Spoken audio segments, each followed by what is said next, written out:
ঘটনাটা এটা আমরাও বুঝতেছি না, এখন স্যারে বলে বুঝা দেব। মানে আপনি হোস্টেলে ছিলেন না? না না, আমরা হোস্টেলে থাকি না তো। কে আসলে দায়িত্বে কে আছে? দায়িত্বে আছে সুপার 2 জন, একজন বাড়িতে ওই এই কেন জানি হসপিটাল দা শিখা লাগ না কেন সিংকে থাঙালি বা আমি সিংকে। ছাত্রছাত্রীরা কইছে যে সকালবেলা ডাল ভাত খাওয়ার পরে তাদের এই সমস্যাগুলি, মানে কি হইতে পারে এটা? এটা আমরাও তো বুঝতেছি না কি এর থেকে এটা হইতে পারে, কিন্তু তারারে ভাত খাওয়ানো হয়েছে আজকেও, তারারে পরীক্ষা আসলো, পরীক্ষা পাঠানো হয়েছে, ওখান থেকে ফোন আসছে আমরা কাছে প্রায় 11টার পরে যে মেয়েরা এরকম করে সেটা ফিট করছে। তো তারা স্কুল অথরিটির থেকে অ্যাম্বুলেন্স লাগানো হয়েছে, অ্যাম্বুলেন্সে পাঠানো হয়েছে।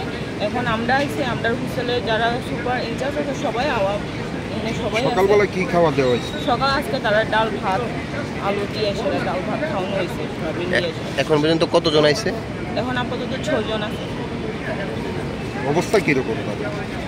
অবস্থা তো এত ক্রিটিক্যাল না যা দেখলাম, কিন্তু পেট ব্যথার থেকে তো এটা বুঝতে পারছি না যে কি এর থেকে এটা হচ্ছে। তো ডাক্তার সারা দেখছে, পাশাপাশি তারা বুকের ব্যথাও হইতেছে, এটা হয়তো গ্যাসের থেকে হতে পারে। দেখেন আমার এখানে এখন যতজন হসপিটালাইজ আইছে সব বাচ্চা যারা 6 to 8 এর মধ্যে পড়ে, তারা তো নতুন হোস্টেলে আইছে না, তো ওই হয়তো খাওয়া দাওয়ার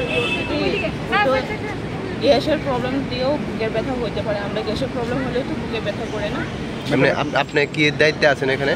আমি এখানে প্রেসিডেন্ট কমিটি, নামটা? আমার নাম শিবানী দেব।